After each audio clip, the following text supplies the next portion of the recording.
Halo semuanya, pada video ini saya akan membahas materi asam dan basa serta kesetimbangan asam basa yang merupakan bagian penting dalam mata kuliah kimia dasar. Kita masuk ke yang pertama ya, teori Arrhenius yang menyatakan bahwa asam melepas ion H+ dan basa melepas ion OH-. Namun teori ini hanya berlaku pada pelarut air saja loh. Gonza dan Lowry menyatakan bahwa asam sebagai penurun H+ dan basa sebagai penerima proton H+.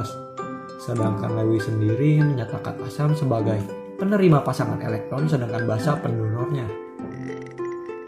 Satu hal yang harus kalian ketahui nih bahwa air bersifat amfoter, dapat bertindak sebagai basa maupun asam.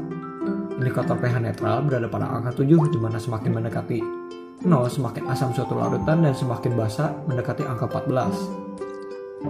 Kita lanjut nih ke faktor yang mempengaruhi suatu asam atau basa suatu senyawa yang meliputi konsentrasi, derajat ionisasi, struktur molekul hingga pelarut. Perlu diketahui bahwa asam lemah terionisasi sebagian dan yang bersifat kuat sebaliknya atau terionisasi secara sempurna. Jika asam lemah ditandai dengan konstanta asam atau Ka dan basa konstanta basa ditandai dengan Kb. Semakin besar nilai Ka maka semakin asam suatu senyawa tersebut. Kalian harus tahu nih mengenai asam polipotrik yang merupakan senyawa asam yang menurunkan H+ lebih dari 1. Contohnya ada H2SO4 atau asam sulfat yang menurunkan 2 proton H+, dan H3PO4 atau asam fosfat yang menurunkan 3 proton H+.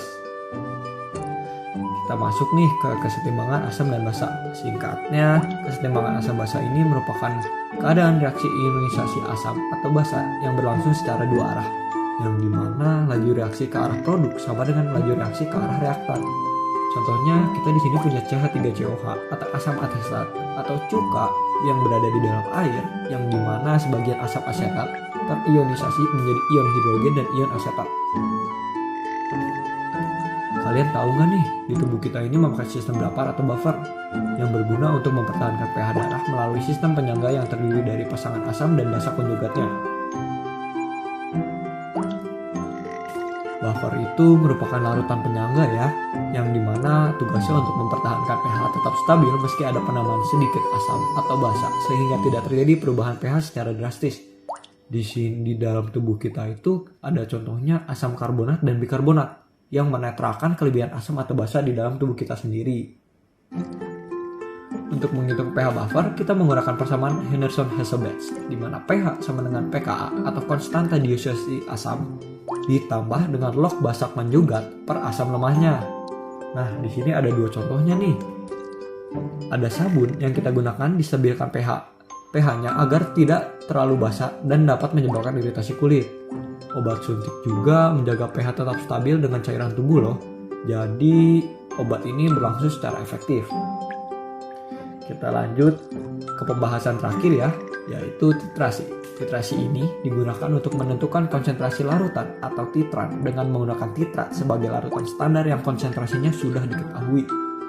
KSP itu merupakan tetapan hasil kali kelarutan yang digunakan untuk menentukan apakah suatu endapan akan terbentuk dan perhitungan titik akhir titrasi. Di sini juga ada kurva titrasi pH loh, yang dimana digunakan untuk menentukan titik ekuivalen. Segitu aja pembahasan dari saya. Terima kasih.